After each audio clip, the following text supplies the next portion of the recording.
Hey everybody, this is Jim at SP500chart.com coming to you after the close on October 17th, 2012. This video comes to you from SP500chart.com.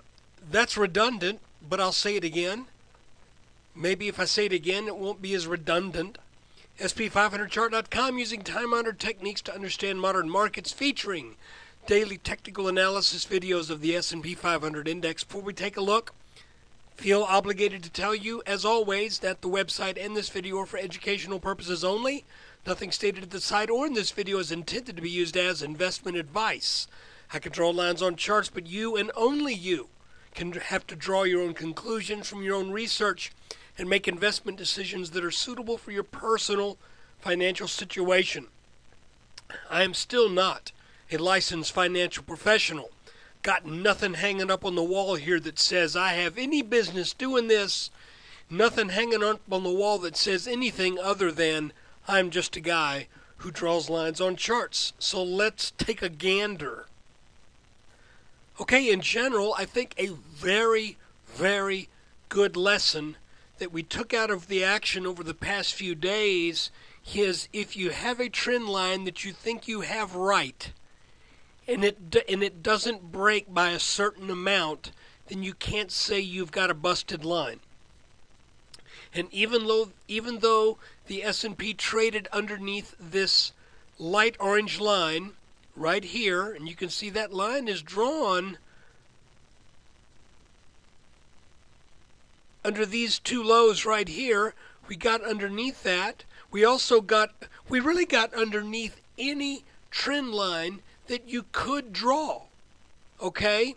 That's anything close to making this move from the June lows to where we are now in the mid-1400s.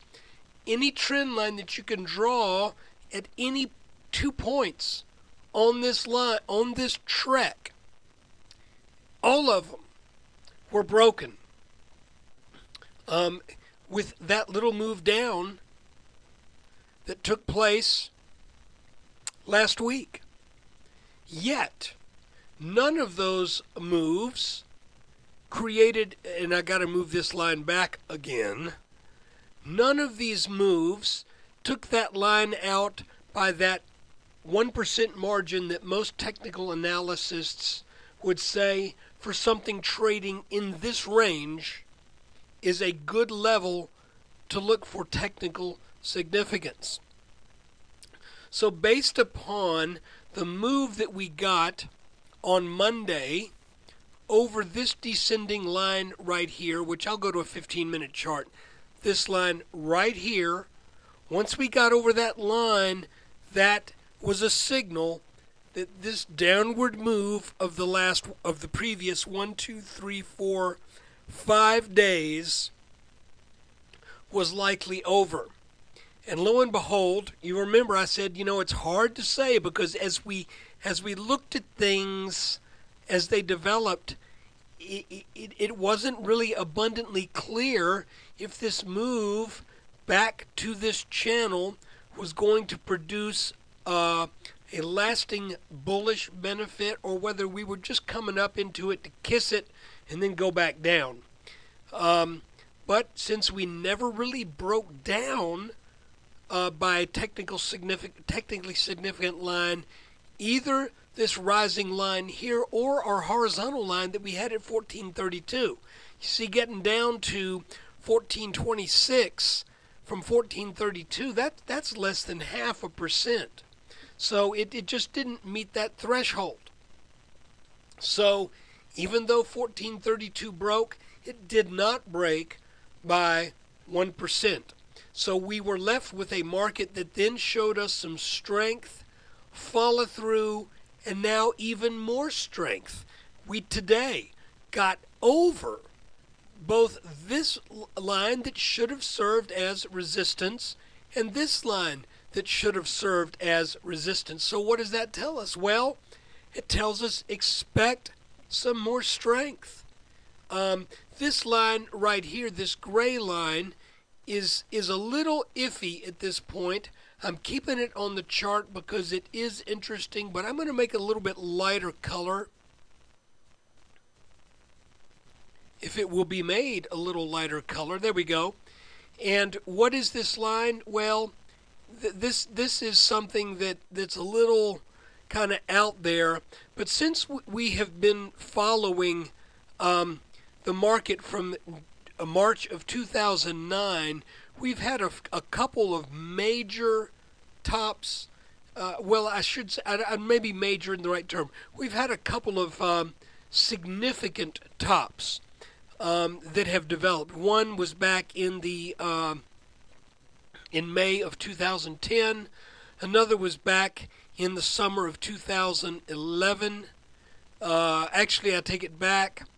That also was in late April, May, not quite summer.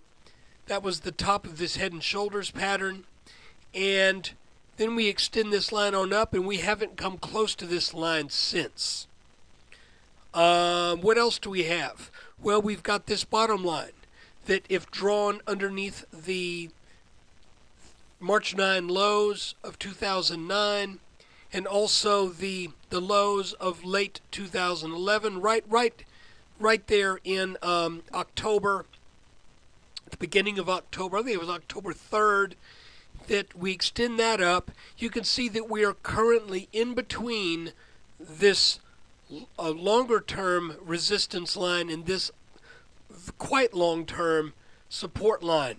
But if you bisect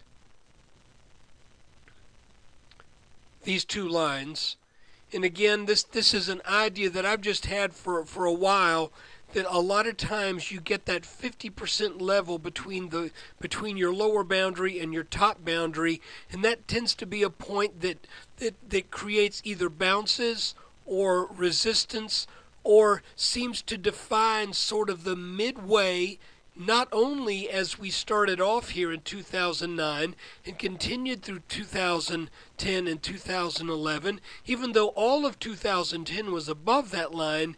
When it did break, we came down to that, what's the word I'm looking for?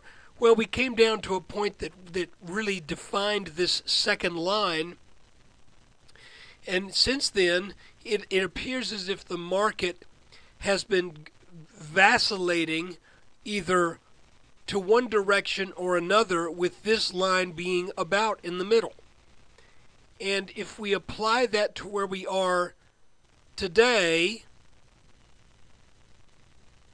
you can see that we are right around that line again.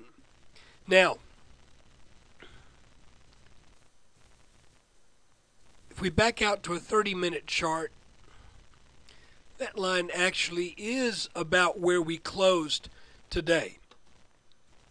It's kind of my feeling here, guys, that we are due to in all likelihood, come on up, put on another 7 or 8 points, and test this upper red line. And you can see that line has failed. Well, I don't want to say it's failed to break out, because it really hasn't been a line until we got these two touches on it, each of which produced pretty significant reactions with downward momentum, especially this second one. So going forward into the next few days or even a week, I think with this strong bounce and with the follow-through that we've seen for the past few days, that I would expect this move to continue on up to this line for a test in the mid to high 1460s. Now, am I always right? Heck no. Could I be wrong this time? Absolutely, yes, I could. But one thing that I'm trying to do going forward is see if we develop some kind of pattern on the 5-minute chart that starts to give us a clue as to what might happen.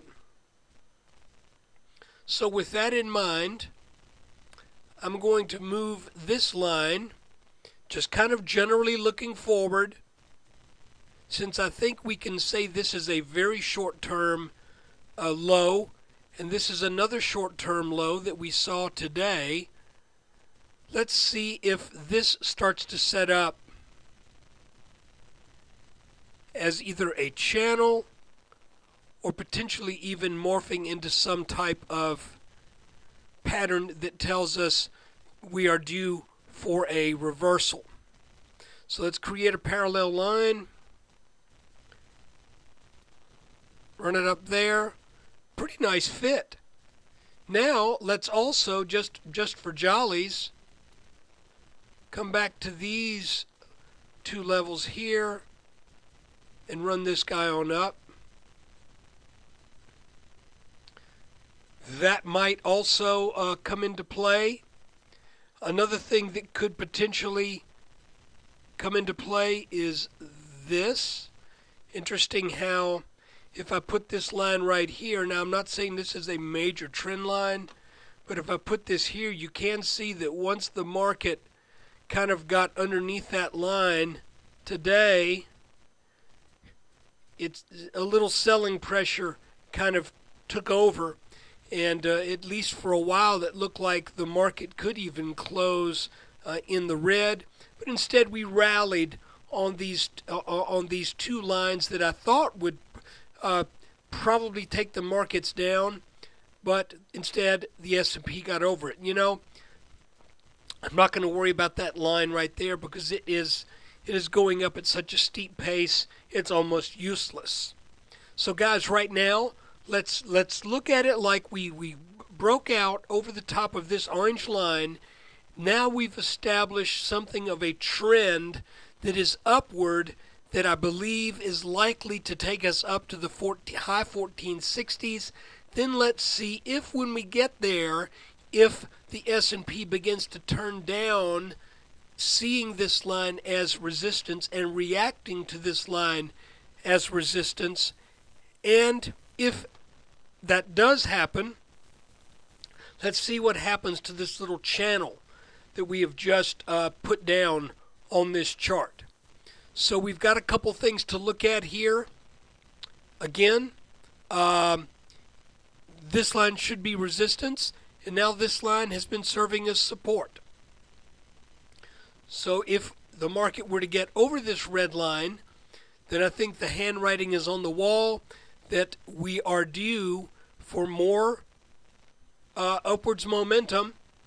If we were to get over this red line, and I don't think this is a completed pattern yet, but I think we can measure kind of the average height of it to get an idea for what kind of expected move might be accompanied by a breakout over our upper resistance line. Let's say that happens in a few days. We're looking at breaking 1500 and probably getting up to the low 15 teens, over 1510. Now on the other hand, since we don't know which way this guy is going to go, and again, I'm looking at the boundaries defined by this lower purple line and this upper red line. If this were to break down, then we are looking at a move that should be taking us down to the right around about the 1380 range. So you can see that we don't know. I can't tell you which way this is going to go. Something tells me if I were just looking at this pattern in general, I would say probably a little bearish because of where it is in the big picture. But looking at the fact that it has a slight downward slope to it, this could be a consolidation. So for right now, guys, I hate to be wishy-washy, but when you have something like this that is not confirmed, when you're knocking on the possibility of setting new highs, which would be clearly very bullish, I just don't think I can make a call until either this resistance line gets taken out or this support line gets taken out. What I can tell you with reasonable assurance is that when we get up to that red line, if this channel breaks and if this gray line breaks, then chances are pretty good we will come back down. And if we come back down, chances are pretty good we end up retesting this purple line. And one of the reasons I say that is that the S&P has really liked to make patterns that last longer than just either double tops or what would be a little consolidation here, potentially. I don't want to call it a double bottom because it wouldn't be, but it would be kind of a consolidation that consists of two dips. I would think we would want to see a third dip, just in general. So guys, that is it for today. I would say be on the lookout for resistance in the mid 1460s, and if the market starts to come unglued, look for support in the low 1420s. So we got kind of a nice 40-point trading range there that could potentially hold out for maybe one more trip down and then possibly even a trip back up for a breakout to the upside. But if we come back down to the 1420 area, I would personally think you'd need to be on high alert for a potential break of this lower support line. And if we never make it up to this red line and start to come back down to it, then I would think that would be even more reason to think that this market may be tipping its hand that we're going to come back down and take this line out. But guys, there's something about technical analysis you've got to know. On any given day, it doesn't tell you what's going to happen. What it tells you is what seems to be forming in the chart that gives you a likelihood that is based upon a trigger point. Sometimes you get triangles, symmetrical triangles. Sometimes you get rectangles. You don't know which way it's going to go until it goes. So that's kind of where we are right here. And hey, I wish the best to all of you. I hope if you're guessing on this, it's my sincere hope that most of you guess right. But until these break, it is something of a guess right now. So thanks again for watching the video. Take care. And if you're a subscriber, I especially want to thank you for your support. We're going into starting our third year with the YouTube videos. I started in October of 2010. I went to a very affordable subscription site in October of 2011. And I continue, my plan is just to keep that going throughout 2012 and beyond. So thank you so much again for your support.